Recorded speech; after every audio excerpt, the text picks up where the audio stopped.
So as we pick up this book, we'll start. This is the cover of it. Okay?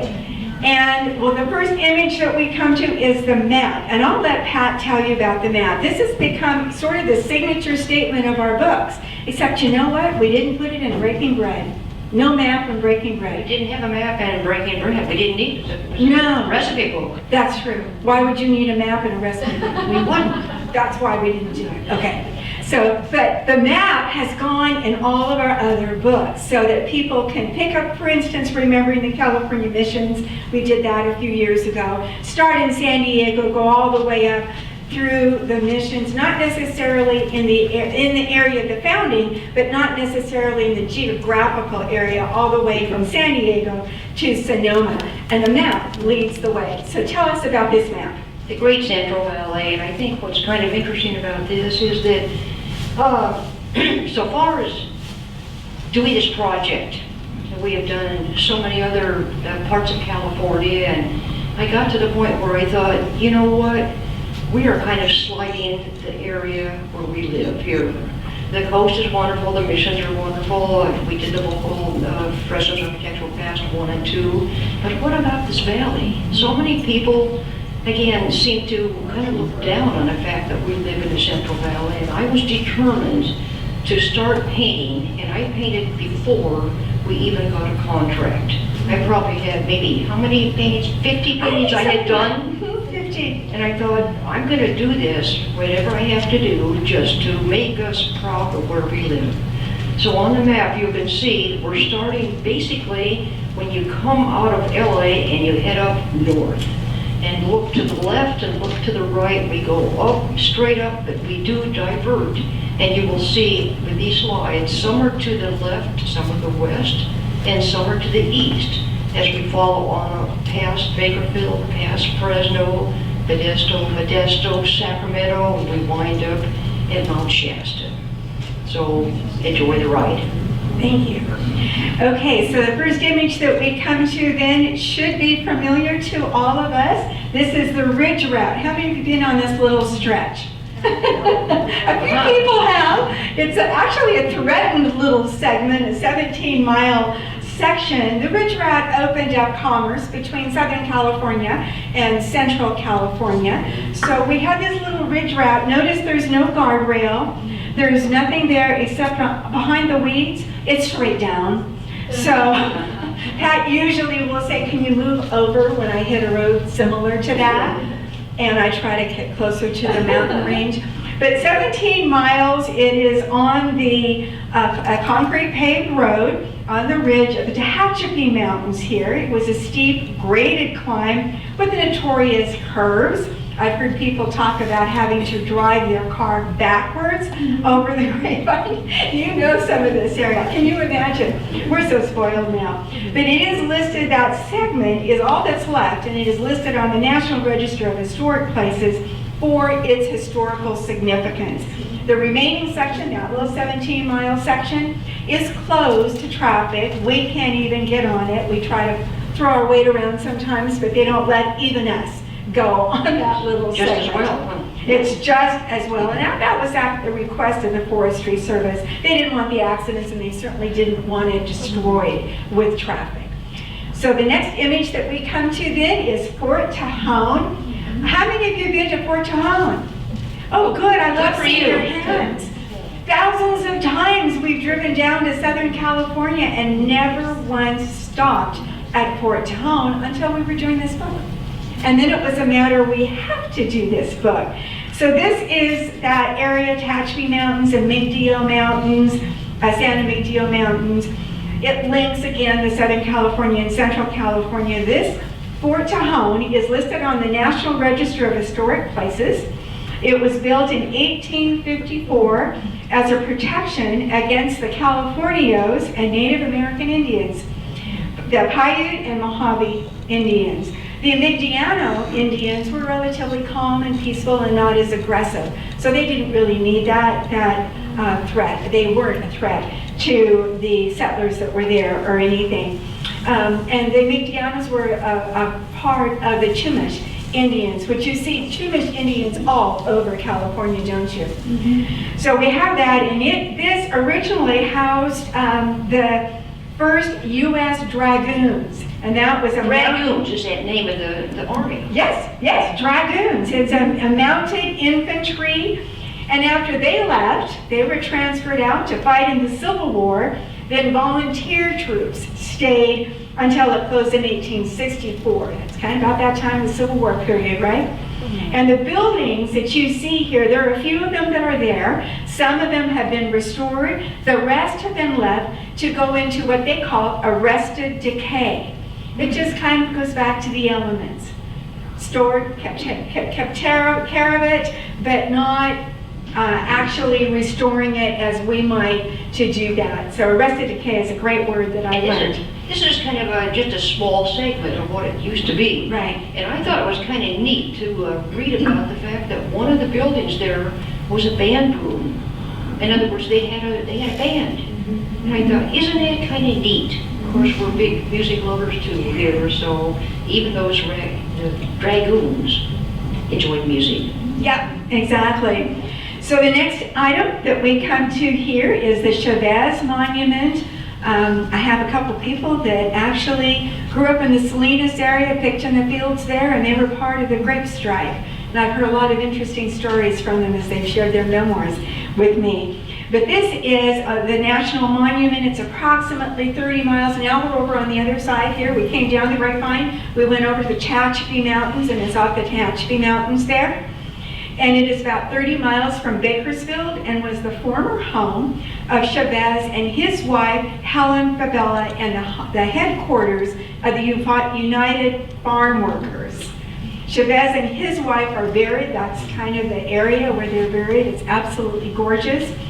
And it's a 118-acre property. The National Chavez Center features memorabilia and exhibits of that United Farm Workers and their historic efforts to improve labor conditions for their workers. From what my Filipino gentlemen tell me, they were actually part of that before the United Farm Workers came in, but the United Farm Workers kind of absorbed all of them into it. Right. They also have a kind of a sample workers' room where they lived, and it's just amazing what conditions these people who, again, farm our crops and so on, lived in during that period. Right. Amazing. Yes, exactly. The next one that we come to then is the Tehachapi Loop, and here again, how many of you have actually taken the time? Good. You've actually left the road and gone up and looked at that loop. That's an amazing engineering feat, isn't it? Just an amazing. It traverses again through the Tehachapi Pass. It's described as a long spiral or helix on the Union Pacific Railroad Mojave subdivision and connects Bakersfield to the Mojave Desert. It's estimated 40 trains, each more than 4,000 feet long, make that loop daily, doubling about themselves as they pass through tunnel number 9. Now, construction began in 1874 with 3,000 Chinese laborers with primitive tools such as picks, shovels, and horse-drawn carts, and with the aid of blasting powder, were able to tunnel through granite to create that loop. It consists of 18 tunnels, 10 bridges, and various water towers for the steam engine. And you know, we were there in the early spring, and you can see a little on the mountains in the back some snow. If we had been there another time, I probably couldn't have painted as much of the railroad as you see right here, because a lot of the green is gone and the older bridges and so on have since left. But amazing sight here, and realize these Chinese people, we have to thank them for their labor in doing something so magnificent. Right. And we see that the work of the Chinese laborers all through California, don't we? Later on we'll pick up Locke, and you'll see what Locke has done with Chinese labor as well. So the next item that we come to then is the Carizzo Plain. How many of you have been there? These are all trick questions, and okay, that were fewer hands went up on this one. It was a surprise to us too. And usually when we're out and about, we meet people, we talk to people, and one of our favorite places to go to is the San Antonio Mission over on the coast, of course. San Antonio de Padua, thank you. Mission, beautiful mission. We love the people over there, gotten to be good friends. We stay at the mission there and go over for their events and love it. And we met a family there, a couple and some friends that were traveling who lived in that area. And so we started talking, Pat started saying, we're doing this book and whatever. And they said, have you been to the Carizzo Plain? What's that? So we got a history lesson on what the Carizzo Plain is. It's a protected plain. It's 50 miles long and 15 miles across. The Carizzo National Plain was created, the title there was created in 2001. Within the plain consists of 204,107 acres of public land and is considered to be the largest single native grassland in California. It's a beautiful place, absolutely. The color, especially in the spring and so on. And we were there kind of at the end of the blooming season. And there was various signs around here, one of which I saw. It talked about the native plants and the native animals and so on. And it didn't say anything about bears and coyotes, but it said that some of the most populous animals, I should say animals, were reptiles, like lizards and rattlesnakes and so on, and that was somewhat intimidating to me as I was out with my camera taking pictures and gathering resource material. So I thought, I'm going to stay on this little road and not romp out there and run into one of our visitors or residents, I should say. And I usually stay in the car with the doors locked. Not going to let that rattlesnake in my car. Well, you never know. Yeah. So then, I did want to show you though, just point out this road. It looks sort of like that segment going over Grapevine, right? The ridge route. So this is a little bit rugged here on this side, but if you were to follow this road all the way over, you would hit the other side, which comes in off of Highway 101. And it is very nicely paved and it looks really good.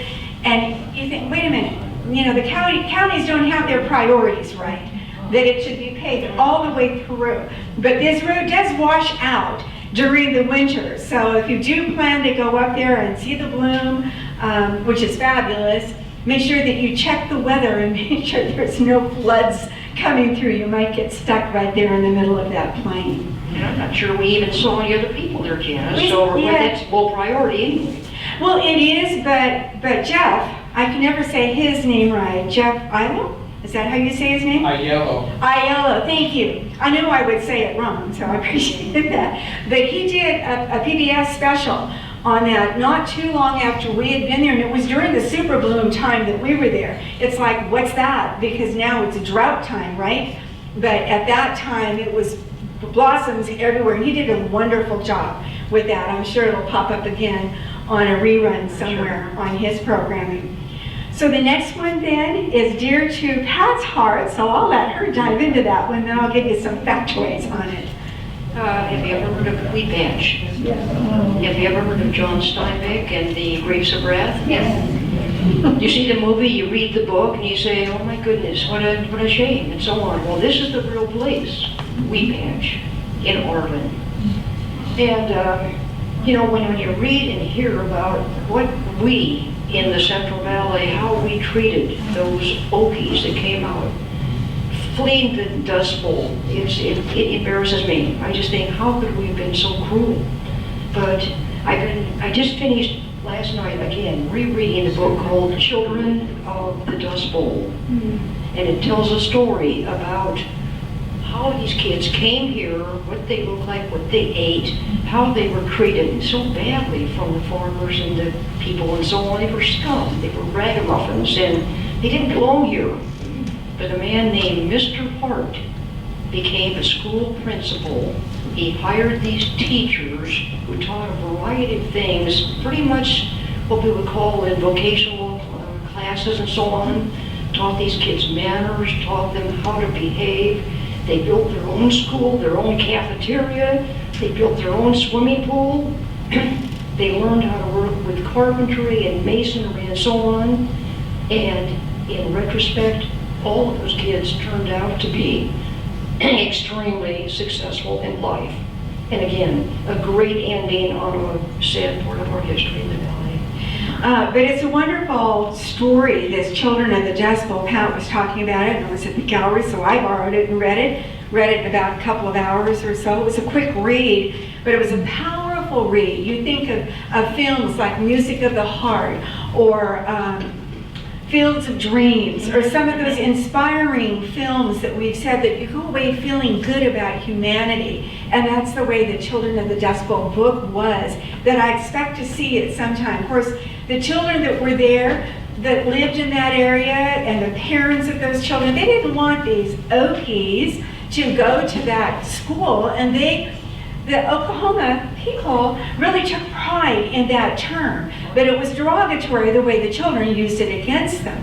And so, as Mr. Hart created all of these things, had those kids working, they thought they were playing when they were digging for a swimming pool, and then pretty soon all of the neighborhood kids in the area wanted to go to that school. So it's just a wonderful, inspiring story, well worth the read, and I bet the library has it. Yes. I hope so too, if not, better get it, huh? So it's an excellent movie. But a little bit about this Weedpatch camp. Only 3 buildings remain. And the community hall, the post office, and the library, all of them are acknowledged on the National Register of Historic Places, of course, as Pat mentioned earlier, memorialized in John Steinbeck's book, The Grapes of Wrath. Weedpatch Camp is also known as the Arbon Federal Government Camp and the Sunset Labor Camp. It was constructed in 1936 by the Works Project Administration. It housed migrants from Oklahoma, Texas, Arkansas, and Missouri fleeing the Dust Bowl during the Great Depression. So an interesting place, and it seems like, well, we're off in the middle of nowhere, and all of a sudden here is this significant piece of history yet again. Absolutely. Very emotional to go there. Actually, to the right of where these buildings are, you see a lot of row houses and a big grassy area in between and clotheslines out in front. So I have a hunch there are people, farm workers, that are still living there on this property. I think it froze, don't you think, Billy? It did. It absolutely froze. Well, let me tell you just a throwaway comment here while we're getting this up and running. We've got Mr. Bill Seacrest here, Jr. He is extraordinary, and he knows everything there is to know about technology. So we have known Billy ever since we did our first book, which is actually back there, Fresno's Architectural Past. He was our fact finder for it, and I would go to Billy for every single fact finding mission that I had. You know, things like that. Oh, there we go. Yay! Yay for technology. Thank you very much. So this is the Bakersfield street sign. Pat, you're on. Okay, well, a lot of you probably know this sign. It has been moved from the original place, but I grew up in Southern California in the San Gabriel Valley. And when I was a little kid, we went to a weekend vacation. You know where we went? We went to Bakersfield. You know, from LA to Bakersfield, because they had a swimming pool at the motel. And that was a big deal. That was before not everybody had swimming pools, hardly anybody did. But I remember that sign.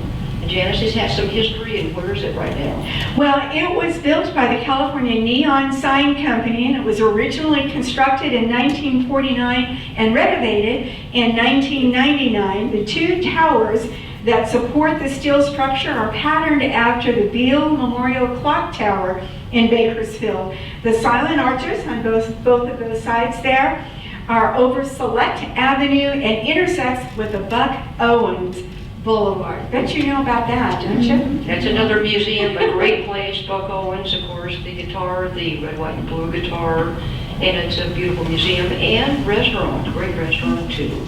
And that is actually in the book, but not in our slide presentation, so we will move on to the next slide. Right. And this one comes to, oh good, it didn't freeze. This is the McKittrick Oil Wells.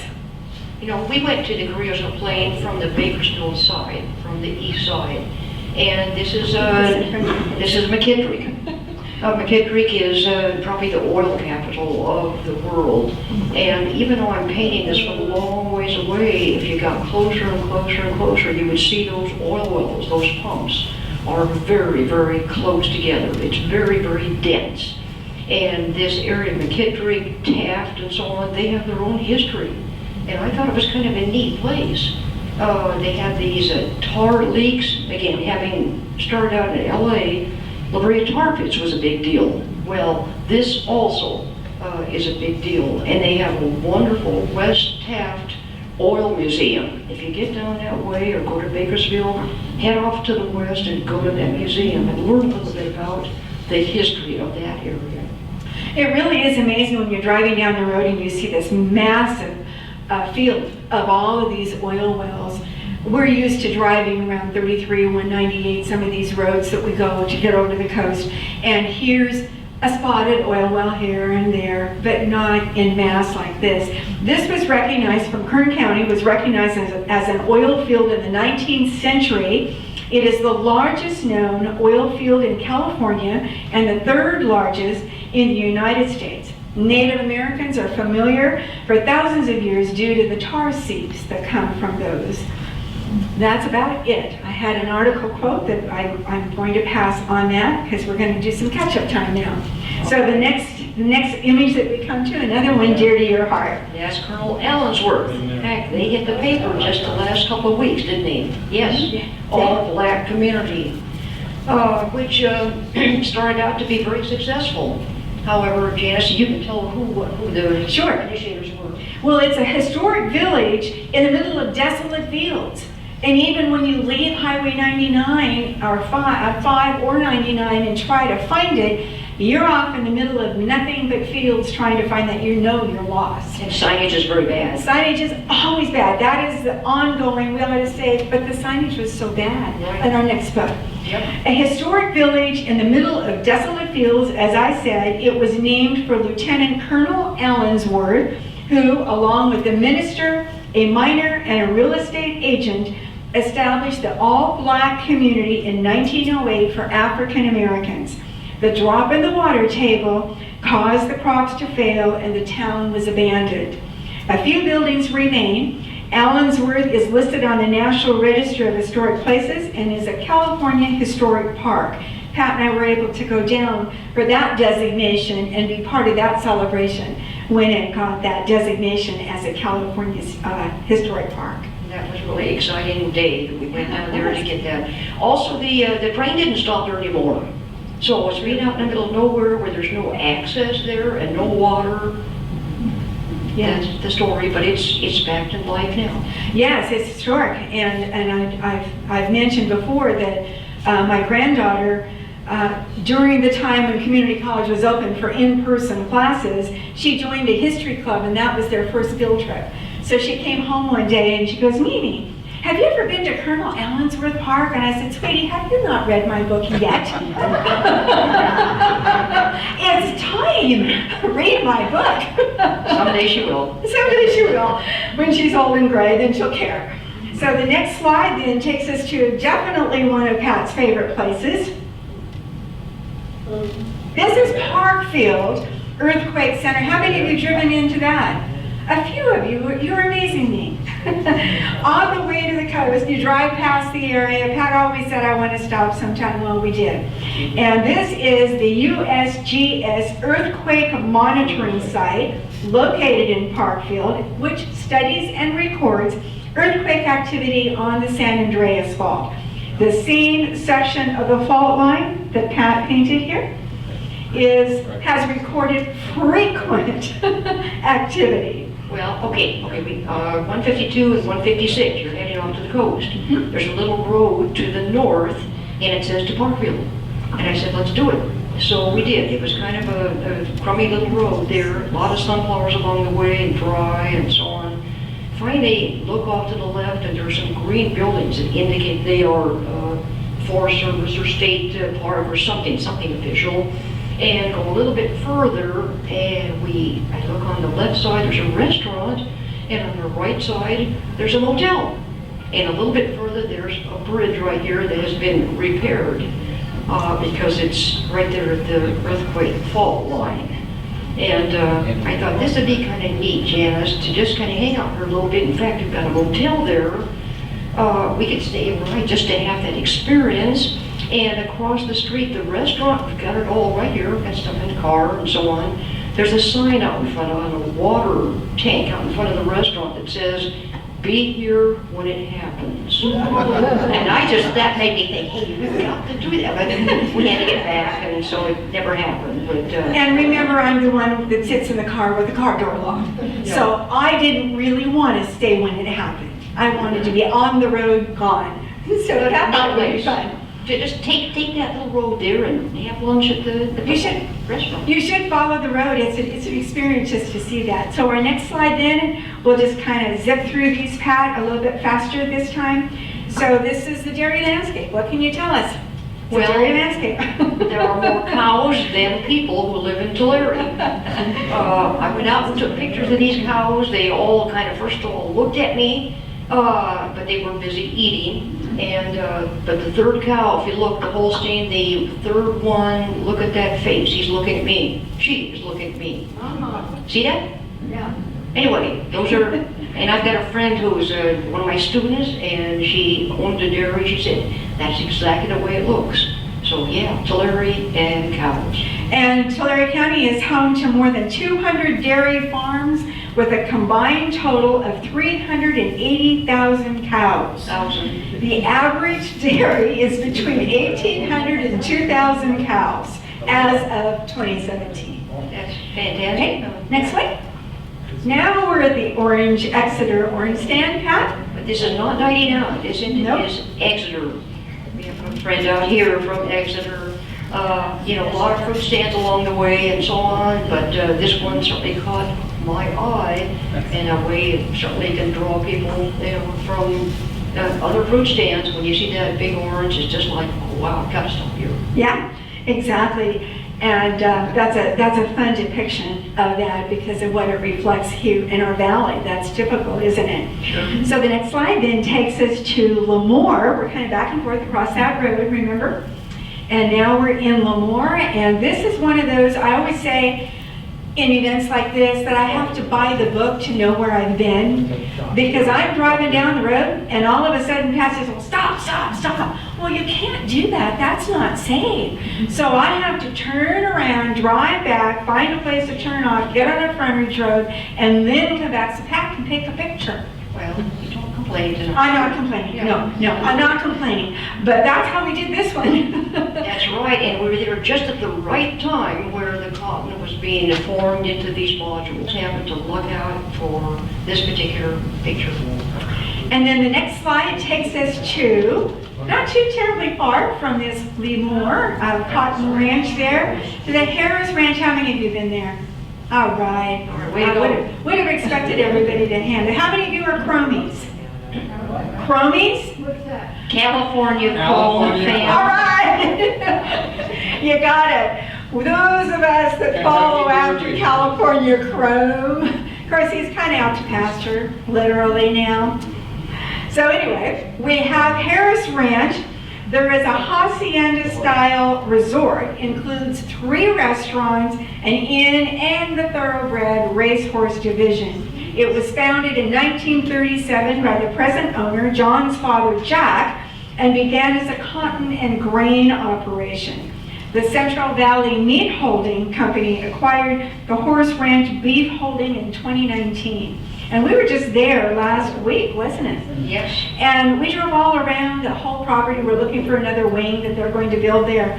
And we didn't see any cows. No cows. They're all gone. Yep, sure are. So maybe that's a good thing. So Harris Ranch, I've been very, very, can I say, flattered, and I've been doing a lot of artwork for Harris Ranch for the inn. And their theme is horses. So I've been doing a lot of horses lately here.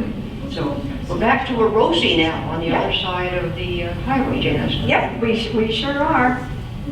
Well, I could say here, we're talking about doing commissions for Harris Ranch, done a lot of commissions for McDonald's restaurants. And this is one where I gathered some information driving around with the owner of the Orosi and Sanger McDonald's.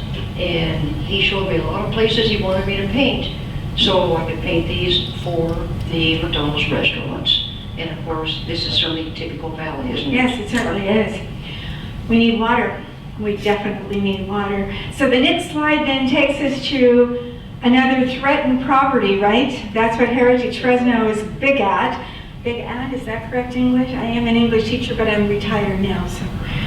But the General Grant tree, our beautiful, beautiful sequoias are threatened, but I think it's so innovative that they wrap those trees in that aluminum, it looks like aluminum blankets of some sort, and it's protecting them. So I'm very grateful for that ingenuity that somebody had to figure that out. But this, along with the General Sherman tree, the largest tree in the world, is a giant among giant sequoia trees. The General Grant tree is the second largest tree, probably most known as the nation's Christmas tree. How many have been to the Christmas tree events? Wonderful event, right? Real sharp audience. Exactly. Obviously, it was named for its tree and age. It was proclaimed and designated on April 28, 1926 by President Calvin Coolidge. The giant forest here is connected to Kings Canyon National Park by the General's Highway. And you know that, many of you, because you drive up there like I do. And we're certainly hoping and praying that these trees, again, escape the fire danger. Right, exactly. So our next slide then. I would say, it's just going to give you fits, isn't it, Billy? Sure is. But Pat, tell them a little bit about the Fowler Vineyard as we're waiting for the slide to pop up for us. Okay, that was the one you're going to see pretty much. Next is an old farmhouse in Fowler. And I was asked by Pacific Printing a number of years ago to do artwork for their calendars. And I did this house in Fowler. It's a farmhouse that's in the winter time. I call it after the harvest because the grapes have been picked.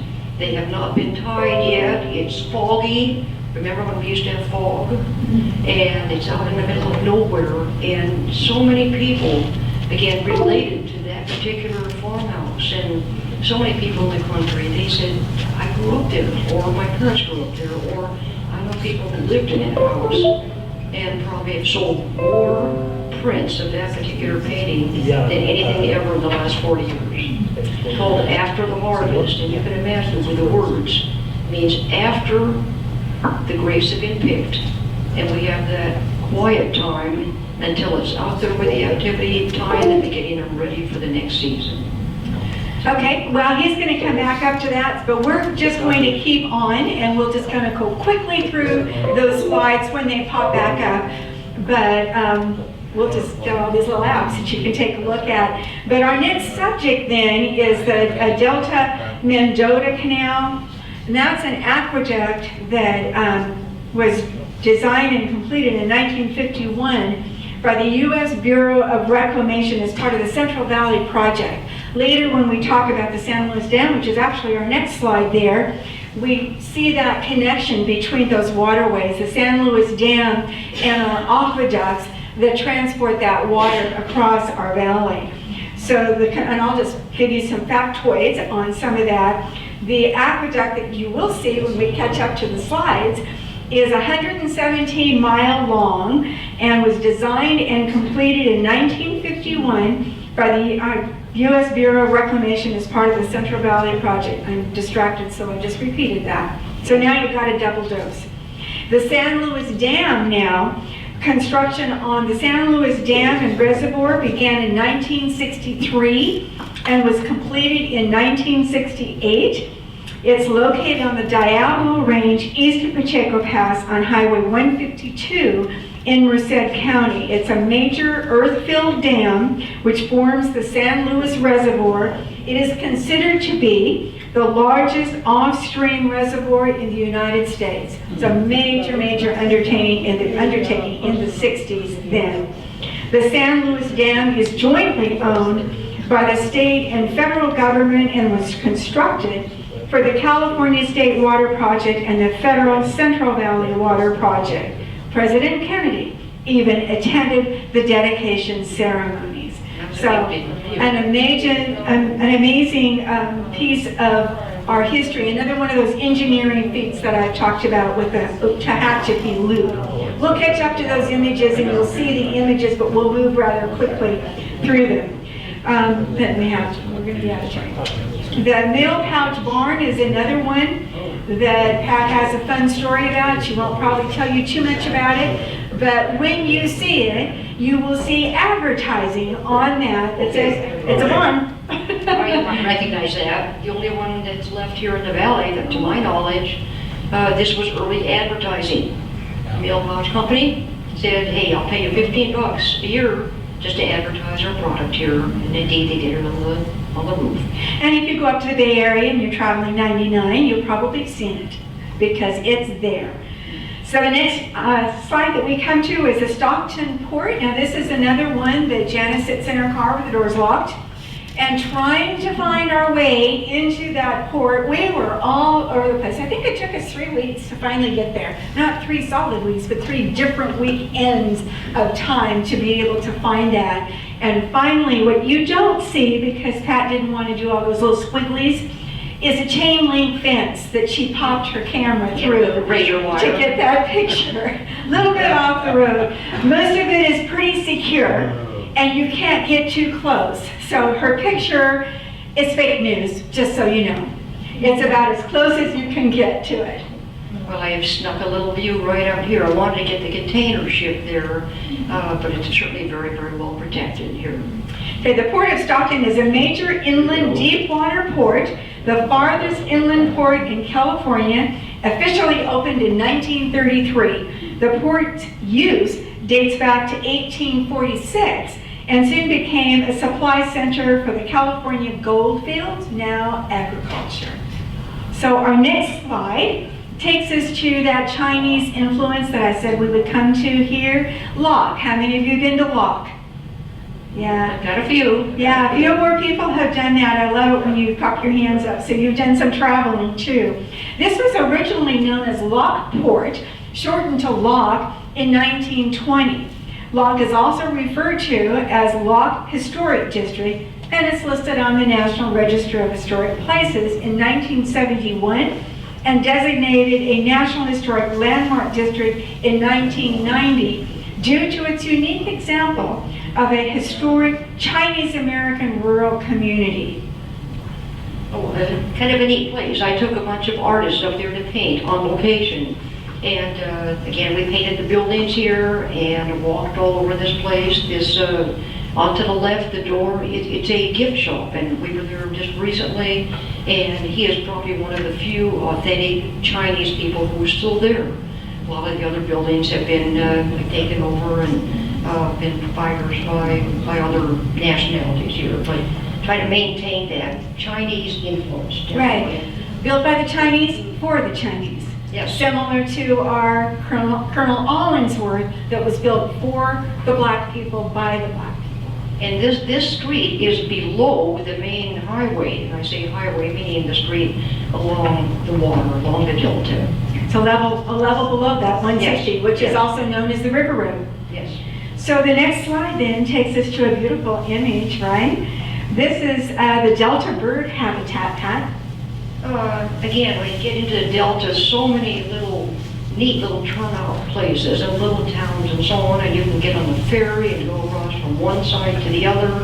This wasn't too far from Locke, and I wanted to create kind of that foggy, kind of a peaceful place where the birds, like the cranes in Lodi, where they go and they spend time. And anyway, this is That migratory trail from Lodi is also in the book, but we chose not to use it this time for this. So the next image then takes us to probably a more familiar area. How many of you have been here? Old Sacramento. I think everybody's hands went up, and at the same time your heads nodded. So that's a good sign. But this is the old historic street there in Sacramento. Supposedly, the controversy a little bit about tunnels and basements under the street. The streets were built high. because of the flooding. This is where the confluence of the American and Sacramento rivers converge.